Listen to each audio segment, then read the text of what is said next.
Thanks again for tuning in to our Enlightened Conversations, where this season we are deep diving into some tough topics with our guests. I will also be sharing some enlightened conversations with my favourite intergalactic being, Ralph, from my book, Conversations with Ralph, as well as some new, never been heard of conversations with them. You hear it all here, real, raw and rare, and all shared in an enlightened way. Hi everyone, it's Michelle Lightworker here and welcome to Enlightened Conversations. I'm excited to have a deep dive into psychic detective work with Leanne Barefoot Medium. Welcome, Leanne. Hi, Michelle. Thanks so much for having me back on. Always a pleasure. I know it's an exceptional pleasure today because we're going to be touching on a topic that's really close to your heart and your involvement in what you're doing currently, which you're making really big inroads into supporting psychic detective work. So I'll just let everybody know a little bit about you just before we dive in. Yep. So Leanne Barefoot Medium is an international medium who is blessed to act as the bridge to connect you to your loved ones who have passed over, and spirit guides to share their messages of peace, forgiveness, support, joy, and love. She's also a twin flame who provides guidance around attracting, embracing, and receiving love through soulmate or twin flame relationships, as well as stepping into conscious relationships and sacred union to connect with and embody the divine. Leanne also brings together her spiritual gifts, cultural and spiritual practices of the mystic Kogi people with various life experiences and over 20 years of professional knowledge, wisdom, and expertise to support her clients to manifest their dreams through her work as a transformational coach. She is also completing her PhD thesis on psychic detective work. And as I am so curious about all the things that you've learned and discovered in this process, and that's why I've invited Leanne on the show to talk about it, because I'm super excited as well. Welcome, Leanne. Thank you so much, Michelle, and thanks for that beautiful introduction. I'm incredibly excited, and I know my team in spirit is incredibly excited to discuss this topic too. So let's see where we go. Yeah, and it's an interesting topic because when I went on to did a little Google and did the wiki thing this morning, and when I went on to Wikipedia, one of the things that's mentioned about psychic detective work, apart from the various like things that you can do like telepathy and dowsing and remote viewing, and clairvoyance, they mentioned that there's often a problem with the psychic detectives and the police force not actually working together in collaboration. Like there's been problems in the past. And I think that this is something that you're very passionate about and Absolutely. And what's prompted you too as well. Yeah. And I think that's a really important thing. When we're drawn to a spiritual path, we're often drawn to it for a reason. And because it's something we're passionate about, and where that passion is often where our path is. Yeah. So my background, I guess I'll start there, is my real world background, I guess, is education-wise, psychology, criminology, education. So I did degrees in university back then. I worked in a university environment for a long while and still do, and taught different courses, managed programs and courses, and have that research background and that analytical background, which allows me to bring to my spiritual work as what some people refer to as a natural medium. I came into this world being able to connect to spirit and communicate with the spirit world, whether it's through visions and sound or feel or knowing or all the other senses. I came in with that. And so it's really interesting stepping into a PhD or a Doctor of Philosophy program that combines both my analytical, logical side and my love of education and research and my spiritual abilities, which is why I'm so passionate about how mediums can work with police to support them with homicide investigations in particular. And that's where the psychic detective work comes in, or what some people refer to themselves as psychic detectives. So that's kind of giving it a little bit of context. And police are hesitant. And as a medium, I understand why they are hesitant, because, and like I shared with you just prior to coming online, there are people who claim to be, and I am going to use that word from a research perspective, claim to be psychic and claim to be mediums, who are not quite able to provide the evidence or the proof that they can in fact do that. Yep. And if we look at it from a policing perspective, their work is all about proof and evidence. Yes. And in truth, mediumship is all about proof and evidence. And I think a lot of people who step into or are drawn to spiritual work may be psychic and may not be necessarily a medium. Yes. There is a very big difference. Yeah. Do you want to discuss the difference there so that anybody listening goes, oh, hang on a sec, what are you talking about? The medium, psychic, they're the same thing. Yeah. But you know, there are differences there. There are differences. And I think that's really important for the public to know about, because we have so many people calling themselves a psychic medium. What does that mean?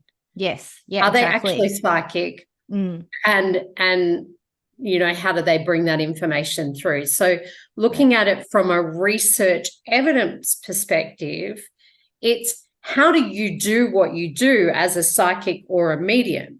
What is your process behind that? And a psychic is someone who uses their intuition to read into the energy of a living person.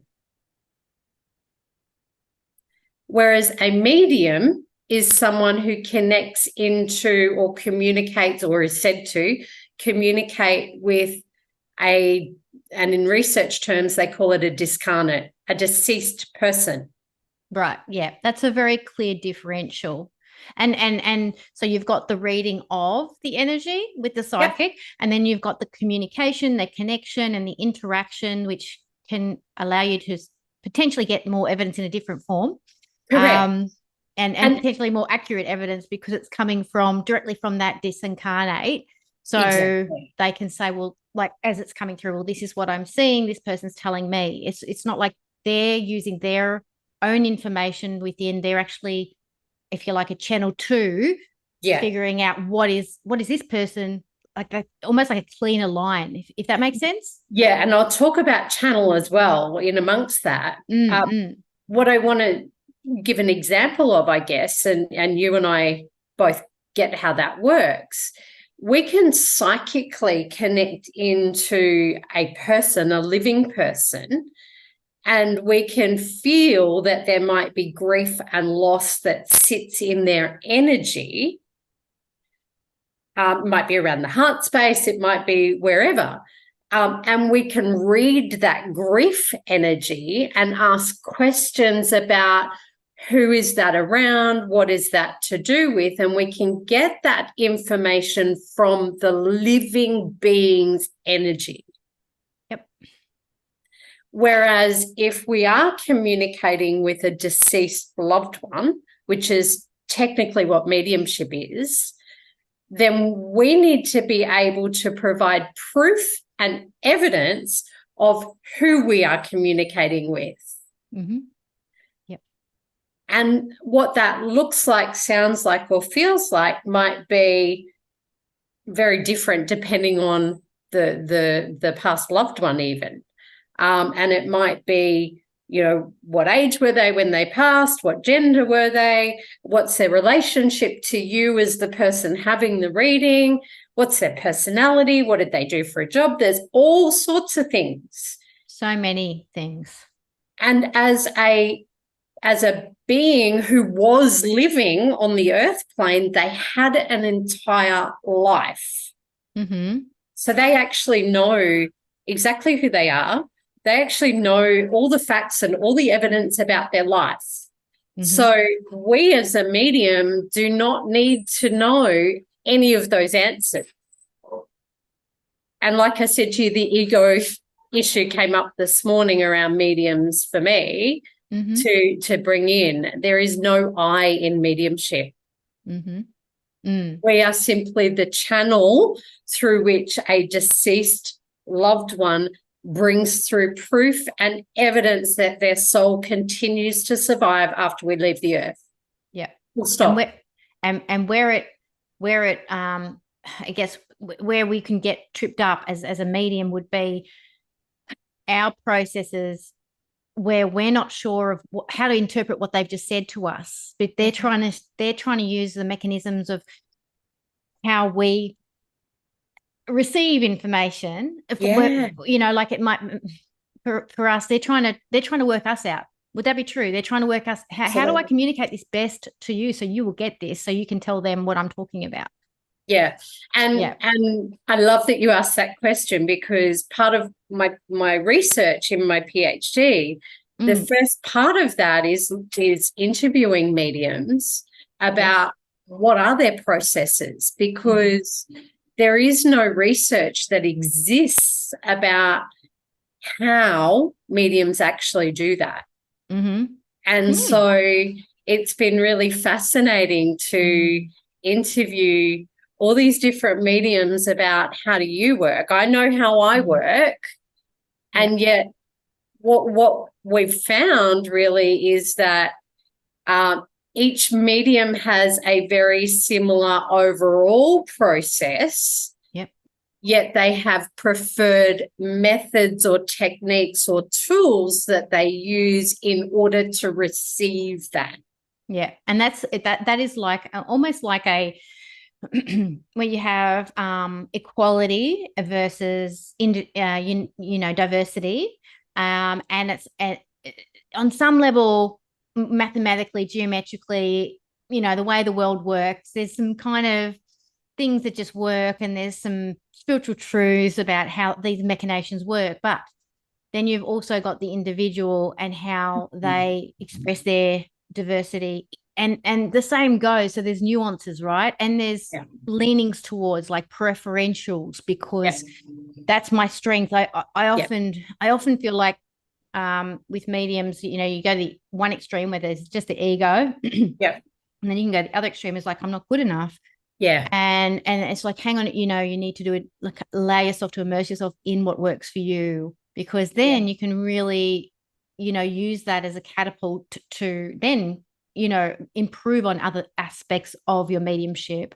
But like you said, in doing those interviews, like with the processes, it's very much about how that person, where they lean towards is usually what's easiest, what's quickest, what they feel they're sure about, and that kind of thing. Wouldn't that be true? Yeah. There's a couple of things I want to pick up on, and I'm really glad you mentioned around the ego being that, it's and what I talk about is there's two aspects of ego, and we do have ego. All of us do. It's there for a purpose. It's not something to dismiss. It's something to be conscious and aware of, and where it sits with us. And each of us, our ego can play out at different points. There's two extremes of the ego and how it can present itself. Is and I'm going to say it this way because that's what came up this morning, I'm the world's best, or Australia's best, or world famous, or whatever. Now, for me, and what I heard my spirit team talk about this morning was, who gives you that label? Yeah, that's interesting. And where is the proof and the evidence that you are the best? Have you been through, from a research perspective, a research process that actually confirms that you are Australia's best or the best or world's best or whatever it is that you're claiming to be. And it's a claim. Mm-hmm. And it's a perception and it's an opinion. There's a difference between evidence and fact and opinion. And then there's the other extreme of the ego that goes, I'm not good enough, I'm not worthy, I can't do this. Yeah, that's right. And so I think there's often a fear around the ego, or we blame the ego for things rather than going, actually, it's just something to be conscious and present to, and how it might be playing out for you as the medium, and doing that check-in for yourself. Is that my ego playing out? Yeah. And I think that a lot of the overcompensation of I'm the best, I think it's belied by that I'm not good enough stuff. Like it is. Yeah, it's like, I have to go this extreme so I don't feel that pain, that like the shame core of myself, I'm not good enough stuff. Yeah. And I think that when we're able to say, oh, look, hey, I'm always open to learning, like that sort of healthy humility, but also healthy acknowledgement of, wow, how far I've come. Like, Leanne, like you need to really acknowledge how far you've come. You're a pioneer. You're doing all this amazing work. So there has to be a healthy acknowledgement, really, of the facts, right? you walk through this, you're doing this, it's real, you're really in this, and it's really great to let that in, and I think that's just, it is really just acknowledgement of the facts and truth when you do that. And sometimes we push that away because we don't feel good enough too. So we, no matter how much we've learned, some of my students, no matter how much they learn, it's like, oh, not good enough. Like, well, that's just an unhealed shame core there. Yeah, it is. And I think I've had to learn to go, thank you, and receive that in amongst the being present and conscious and aware of my own ego in amongst it, and being humble with it, which is where you mentioned about the police side of things and why they're hesitant to work with psychics or mediums in particular around those criminal investigation-y kind of processes, whether it's missing persons or homicides. And, from my perspective, I'm a medium. I don't do missing people. Mm-hmm. And that's my truth, because the reality is I communicate with the deceased. Mm-hmm. And so, what police are hesitant around and skeptical around is the fact that so many psychics and mediums approach them with all this information that they say is true about a case or a deceased person, and they throw it into the investigation process, not having an understanding or an awareness of police investigation processes. Yeah, healthy respect for both sides there. Correct. And understanding, like police needs to understand the process, and then the psychic detectives needs to understand the process so that you can actually work together cohesively. There needs to be some kind of teamwork, right? And what can get in the way too, like as we're talking about the ego thing, is then you've got police people who might have their own ego stuff around it. They might have their own unconscious bias around things not existing spiritually. They might have a lot of projection on that, and there's a fragmentation of relationship that could healthily grow if they were open to it, but that can cause issues as well. So I imagine that this process that you're stepping into, mm-hmm.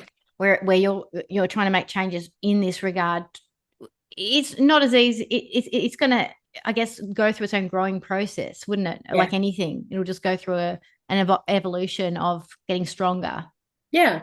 And there's I had a false start around starting my PhD program because I'm aware of the bigness of stepping into that in terms of I am stepping in from a slightly left field topic, particularly for criminology, for policing, which is the space that it sits in, and bringing the spiritual awareness or perspective to that. And it is left field. So I am aware that there's pushback, that there's skeptics, and I think that healthy skepticism is perfect for a medium to work with. It pushes you to be more honest with your connections. Yeah. And it pushes you to learn and grow.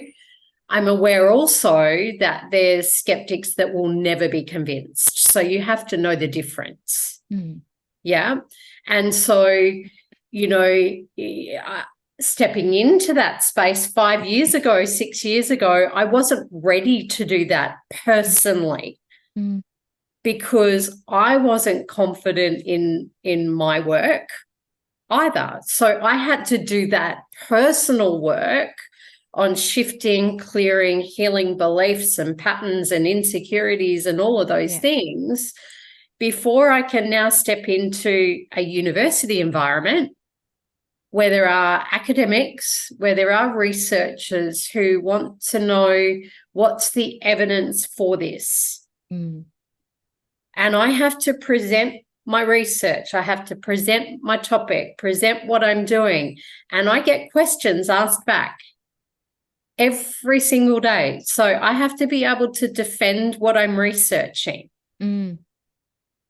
Because if I'm sitting with a police officer doing that work as a medium, I have to be confident in the information I'm receiving from the spirit world or from the deceased victim to be able to pass that on, whether the police, the officer that you're working with or connecting with or who's invited you to work on a case, they may or may not be open. And you've got to sit in that. And have enough confidence in your own knowledge of what you've received to be true, and to just, and even if it's limited information, because sometimes you only get bits, and not to feel like you have to extrapolate when no, you've only got this bit, and it might not make sense, but it makes perfect sense to it does. In the end they realize it does. And I'm one of my supervisors always has a bit of a giggle going, I don't know how you do it, but every time we think about an idea of how we can do something, you then get all these people coming your way just accidentally. And I'm like, oh yeah, that's how it works. Yeah, exactly. The spirit world does that. So, I'm blessed to have been able to have the right people sitting in the right rooms when I'm presenting my research. Like I've had a couple of very high up ex-police sitting in a space coming up to me afterwards going, wow, you're really brave, A, to do that topic. And B, I'm really interested in what the outcome would be. Can you please keep me up to date? Can you let me know if you need any help, any support? So I'm being guided along the way, and that's how I know that those in spirit are saying, this is your path, this is your work. It's not my ego, it's them doing it. Yeah. And it's interesting, a lot of the older cops are they've seen enough to have their own realizations about, like, I find it really interesting, some police people leave because they can't come to terms with something they haven't solved. It haunts them. It's too much for them. And it changes them. They have a connection with the victim, and they feel like they let them down, or it's burnt them out, or they got too attached to trying to solve it and they couldn't. And there's a connection. They have this connection, but they don't know how to do the resolving part. They don't know. I kind of feel like they should come your way and be educated, because it's almost like there's a part of them that needs to know how to do that. That's frustrated that they haven't been able to. Yeah.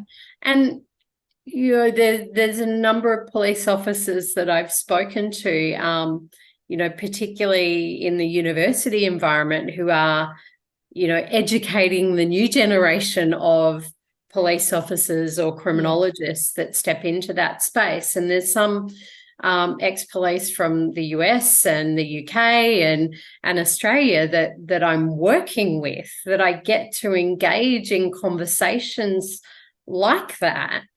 And, all of them saying, well, police do use their intuition, in particular with homicide investigations, because, they have to know, and even teaching a homicide course at uni at the moment, one of the first things that police officers do in a homicide case, they're advised that there's a deceased person. They turn up at the scene. They have to make a decision and a choice in looking at the facts and the evidence from 4 things. They have 4 options. Is it a natural death? Is it a suicide? Is it an accident? Or is it a homicide? And so intuitively, they're often working with something feels off here. Yeah, reading the room, looking at what's going on, what's, trying to put it together in their own mind. Yeah. Obviously, if there's blood splatter on the wall coming from a different direction, they'll probably think it's a homicide. There's all that sort of stuff that they look at. There is, right? And if they trust their gut and or their experiences in that work, then they're more than likely to get it right in terms of how they classify that. Yeah. And then that investigation process then comes as a result. If, you classify something as a natural death that's not, it never gets investigated. Yeah. Yeah, that's right. And you then have family members of victims who never get answers. And that, like you were talking about with police, police are also victims in amongst homicides in particular. And so are family members and loved ones that are left behind are also victims. And it's a challenging thing for police. And I think mediums who have not been trained in how do we deal with grief, loss, and trauma, who add to family members' trauma and grief. And that's not okay.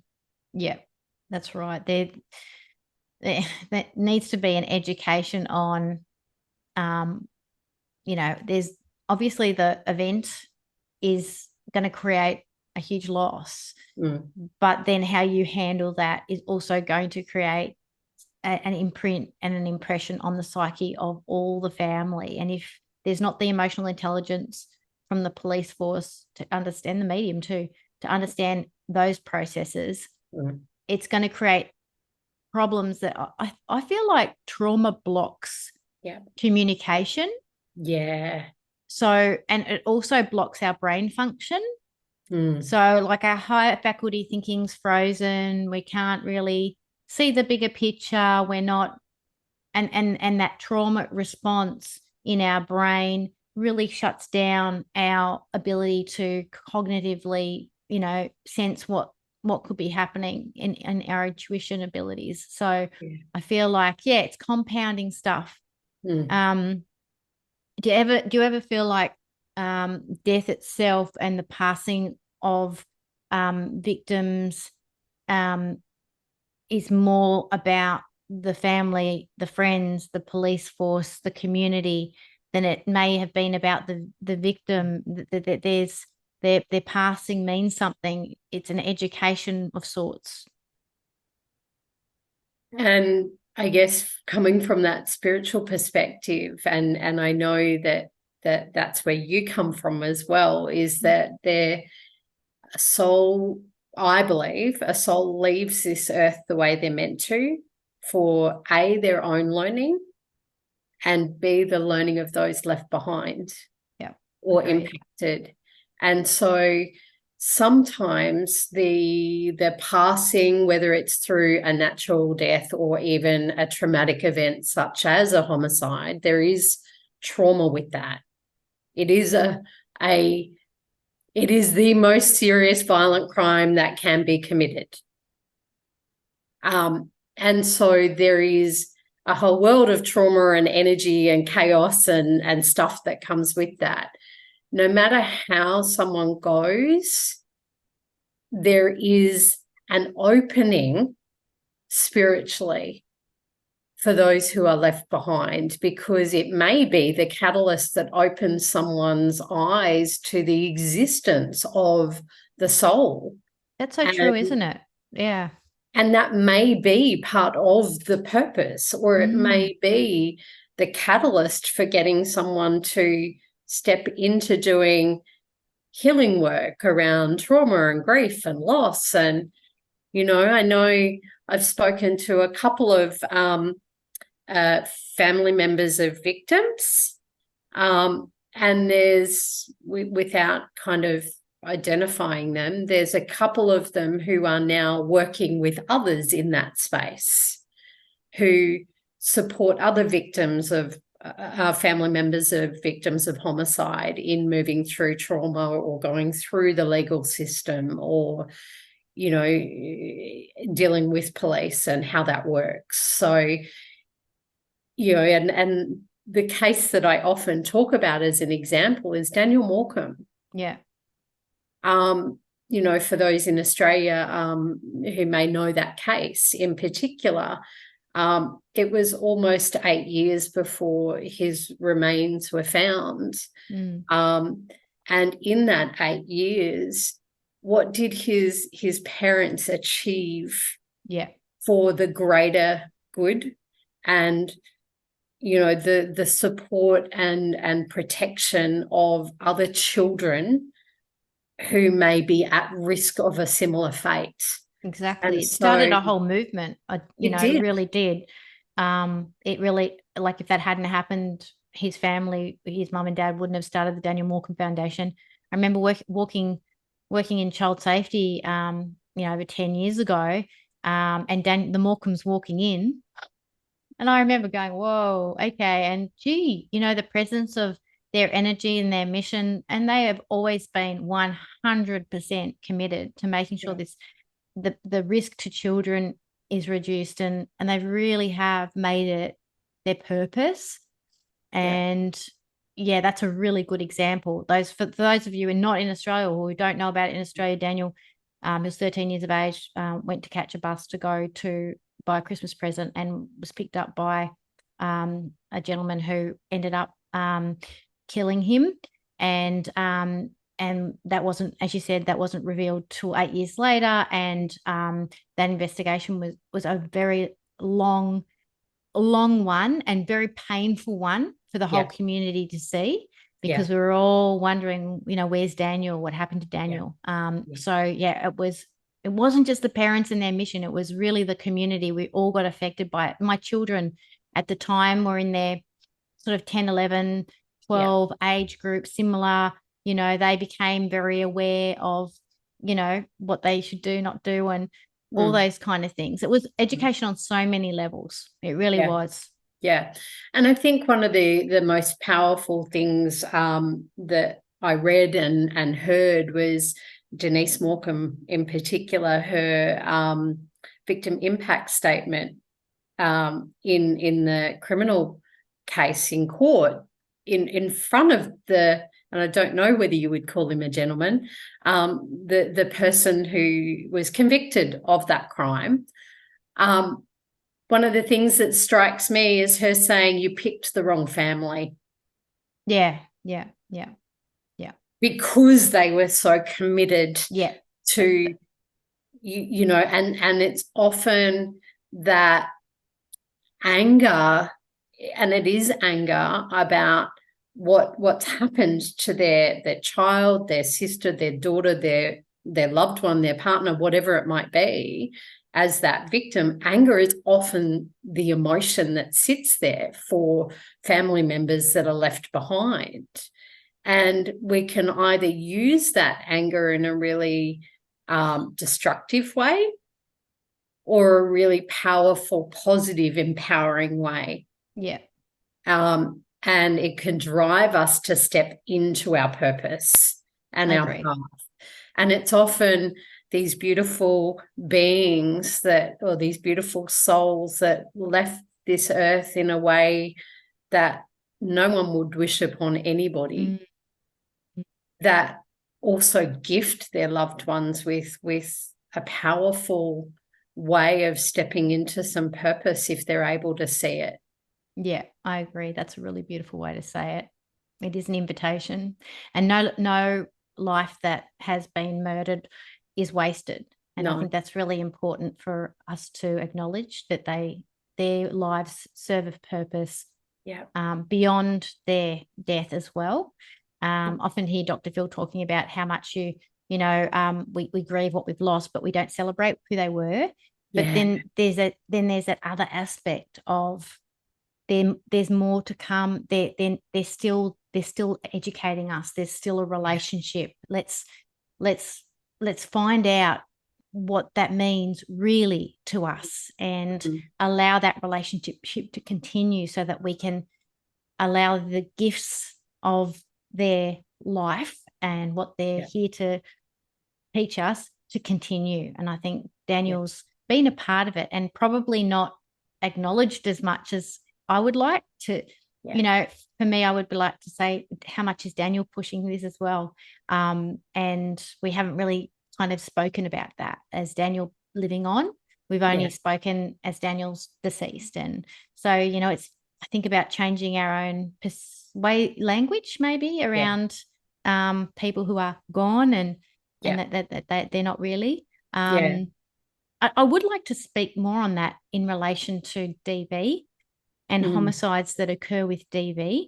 And they often happen, that escalation that happens where you've got an abuser and they feel like they've lost control, and especially the most vulnerable time for an abuser to actually act out and kill is when that a person in a relationship who identifies as the person being abused chooses to leave, or actually says they're going to leave, or that escalation often comes from, for those of you who don't know much about DV is about, it's not actually about anger out of control, it's more about control out of control. So there's this inability to cope with being out of control in a relationship. And there's a loss of faculty in that, obviously, and that is probably more prevalent in people that have frontal lobe issues and things like that with anger management, sure. But what it comes from, and if we intrinsically look into a psyche of a being, what it comes from is I want to be able to control, not having this loss of whatever that looks like, this detachment. And so therefore, a lot of the people who murder their spouse in an escalation or even plan it is that they want to be with that person in the afterlife. They feel like if I can't have them, no one's going to have them. You hear that a lot in these DV cases. And one of the things that jumps out to me, I know I've said a lot, and I'm sure you have a lot to say on it already, but one of the things that jumps out to me on this topic is that we think in our human brain that person in the afterlife is going to be with us, and they're going to be in serenity with us because they've crossed over with us. And in my experience, that's not at all true. You cannot control a soul, whether it be here or in the afterlife. Exactly. What are your thoughts on all that? That's a lot, but what are your thoughts on it? It is, and I guess I'd start from the academic perspective, and I like that you brought in DV, because in Australia in particular, the most common type of homicide is intimate partner homicides.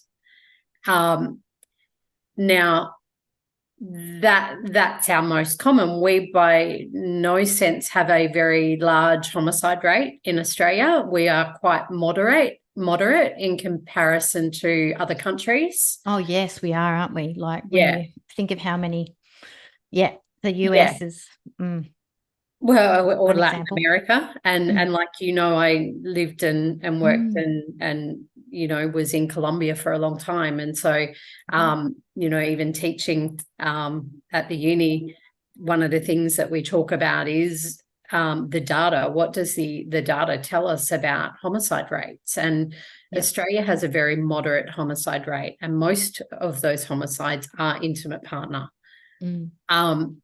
Now, there's a number of factors into why that might be.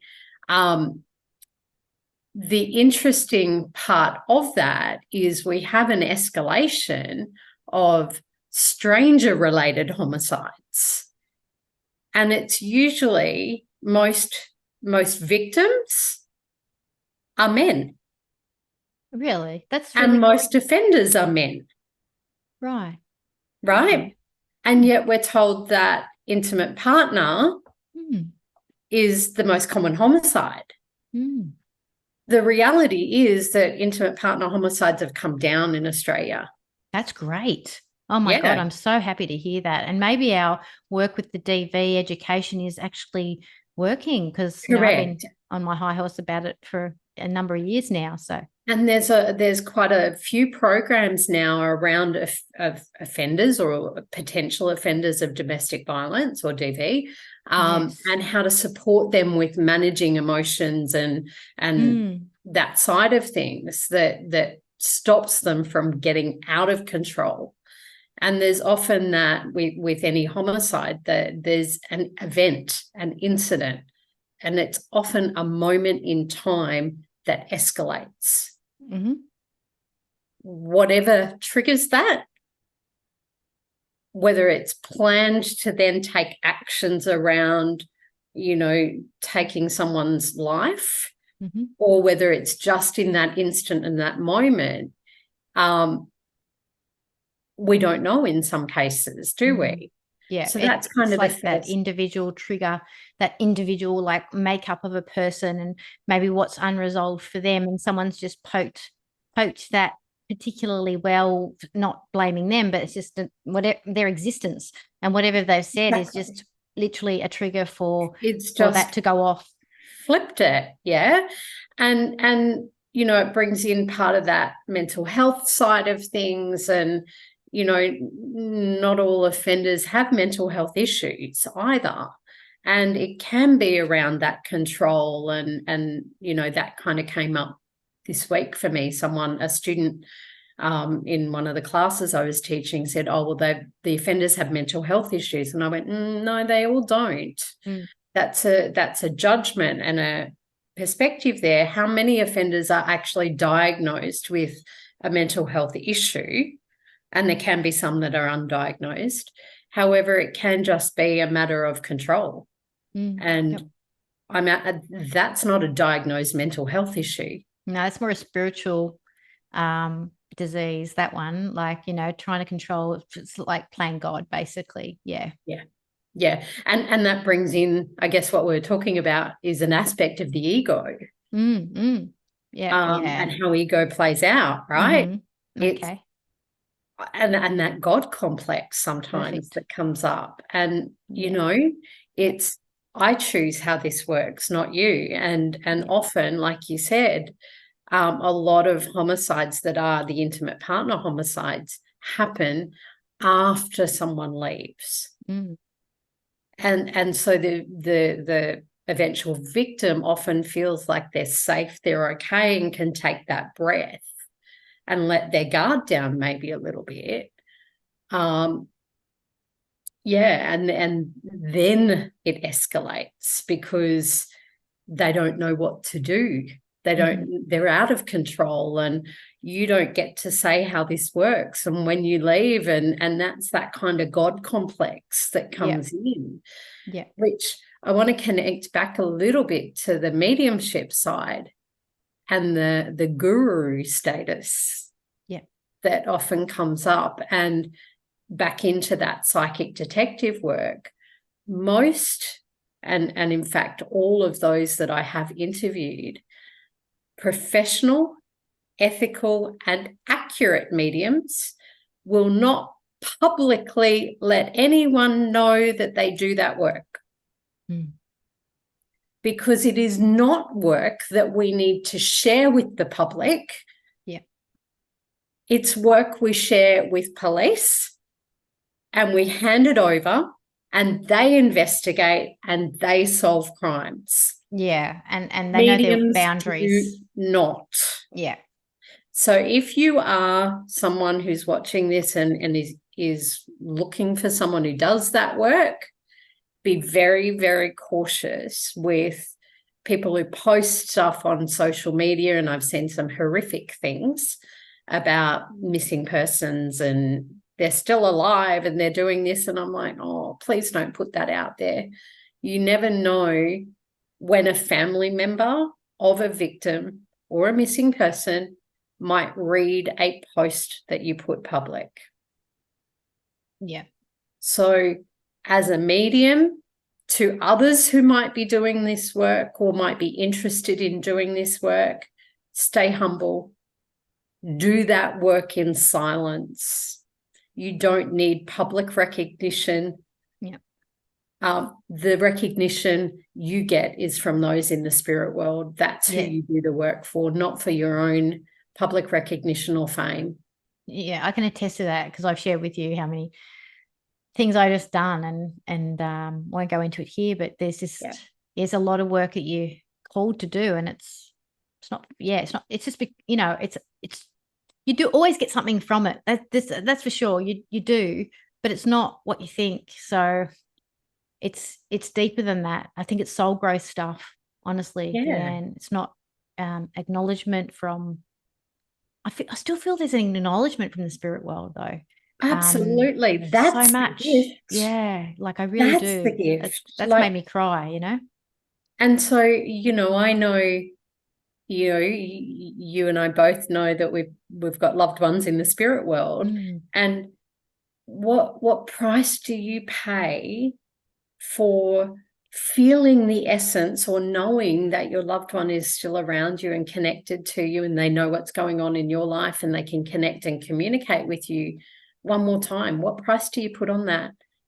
And for me, the humility that sits within that, we as mediums need to remember that our role is simply to be the channel through which the loved one in the spirit world connects to their living loved one. Yeah. And it's about their relationship, not yours. Yeah. So get out of the goddamn way and 100%. let those loved ones, those souls, do what they need to do for their loved one, for their healing, for their growth, for their love, and that's what you have to honor.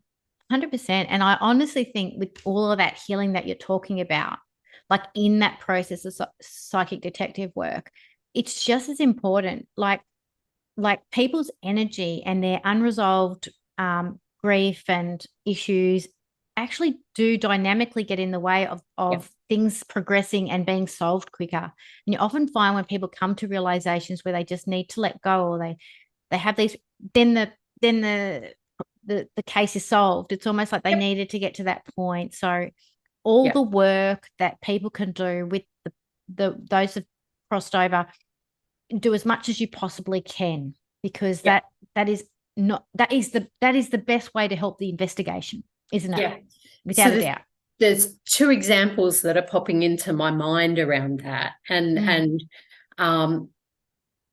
without revealing too much, there's a case in Western Australia that there was multiple victims, and I'm being conscious of how I say it, two of which their remains have been discovered, one of which has not. Those in the spirit world are in control of when and how they're discovered. Mm-hmm. And this particular victim, I'm aware, has said, you will not find my remains until my parents have joined me in the spirit world, because I know their emotions and what they can and cannot cope with. And I want to tell them what happened to me when they get here, rather than them having to live through knowing that. Mm. And there's a And I healthy think, respect for mediumship right there as to how, when, all that kind of thing. Yeah. and as a medium, we have to honor that. Absolutely. Yes. Mm. And, there's another example that, I'll throw in there that the Australian audiences might know is William Tyrrell. Mm. He's at this point he's a missing person, presumed deceased. Yeah. Yeah. And so it has switched into a homicide investigation. Now, at what point will he be found? When his soul says it's time. Yeah. Yeah. Yeah. And so the grief and the loss and all of those other things that can get in the way is us trying to control an outcome. Yeah. And often whether it's a normal mediumship reading or a case like that, what I'll often see is it's like a big balloon that's in between, like the sitter, if there's a massive amount of grief and trauma that sits there. Yeah, that's a really great way to actually describe it, because it's how balloons push.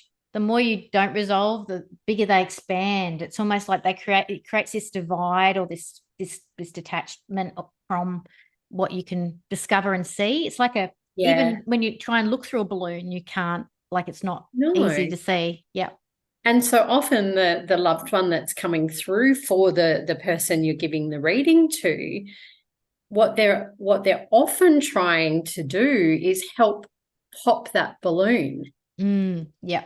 If we put it in that way, which is, how can we help you to resolve some of this trauma or this grief or this loss? Yeah. And really, grief is just love that we don't know where to put. Yeah, exactly. And that's why if you've got somebody murdering someone, they think you're going to be together on the other side, there's still unresolved stuff, like Correct. Even for them. And they still need to do the work. And if they don't, and they're not willing to, then, it may come back around where they come back in, do another lifetime together again, go through the same thing. It's a little bit like, how many times do I have to do this cycle in life? Yeah. But lifetimes. Yeah, exactly. Like, don't worry about the life. You're like, what about the lifetimes? Like, no, I know. Yeah. Let's resolve it so that we don't have to do this again. But it's a lot. It's a lot of, I know we're going to finish up, and I just, it's a huge topic, and I'm just loved having you speak so both from that spiritual and also that scientific realm, and allowing that bridge to exist. For me, there's evidence is based on the tools we use to measure evidence by. Yeah. And we need to do that as mediums as much as we need to do that in the physical world. So I really acknowledge the work that you're doing, and I love the work that you're doing, bridging those two worlds together. Thank you. Making inroads. And I guess, what's been the highlight for you, the biggest highlight for you doing this work for your own person? Gosh, I guess for me, it's about, the reason I'm doing it is honoring those souls that have passed. And I often, I have a joke, because a couple of weeks ago, I had to do a 3-minute presentation about my PhD research. I had 3 minutes to explain it. Wasn't allowed any notes. I had to memorize it and all of that. And normally my memory is shocking. And a 3-minute speech about that. The night before, I said to those in the spirit world, I said, come on, guys, you need to help me here, because I need to remember this tomorrow. And I had been repeating it. The next morning I woke up and went, oh, and just banged it out in the 3 minutes. So I was so excited. And when I got through it the first time without making a mistake, I kind of jumped around and was so excited, and I could feel them doing the same. That's awesome. and putting a slide together with some victims' faces on it. And one of the academic staff that was helping me with it said, "Oh, I think that the slide's too busy. Can you remove some of the faces and maybe just pick one or two?" And I went, "How do I do that?" Yeah. And I ended up going, "I can't do that." No. Because the reality is that I'm not doing this work for me. Yeah. I'm doing this work for them, and to support those future victims, unfortunately, which we are going to have, and to bring together that police investigation side, hopefully, and the spiritual, where police can go to professional, ethical, and genuine mediums for help and support as expert consultants. Yeah, it's wonderful. Thank you so much, Leanne. I'm just excited to see where this goes from this seeds, the little seeds of the PhD. I hope they go boom. Yeah. I really do. I'm excited. And it's such a privilege to know you. Thank you. So always so blessed to be able to hold space and to talk about these tough topics, and also just to let everybody know, by the time this airs, it might be full, but Leanne's got a retreat that's happening in September of 2023, and you might do other ones, I suppose, as well. So do you want to just mention that quickly and where to find you? Yeah, I do at the moment, it's 2 retreats a year. One is around mediumship, specifically, and how to develop and grow your mediumship, in amongst a little bit of personal development that might go along with it. They go hand in hand. And the one in September is the Mirror of the Soul retreat, which is around manifesting, creating the life that you want. So it's time out to really focus on your goals, your wishes, your desires, whether it's love and relationship, business, finance, spiritual growth, whatever. You set the intention and we just see where that goes. So beautiful. Pop the balloon and remove the barriers to bring it to you sooner, right? Exactly. Exactly. So there is work around that. And it's fun at the same time. Oh, for sure. And I can contest to that, having known Leanne for, over 7 years, and just worked with you and shared space with you, road trips with you. This woman's amazing. And, being in her presence, you can learn so much no matter where you're at in your life. So thanks so much, Leanne, for joining us this time, and look forward to having you on the show again. And big blessings to you. And I hope that everybody who's listening has taken something from this, that they can walk the path with less ego, more humility, and more awareness that there's just so much more that we are receiving from anything to do with psychic detective work, whether it's ourselves or the community, the families, the deceased people. We're all learning so much. So thanks, Leanne. Thank you for holding that space for that conversation. I appreciate you. Oh, thank you, beautiful. Okay, bye everybody, and we'll see you next time on Enlightened Conversations.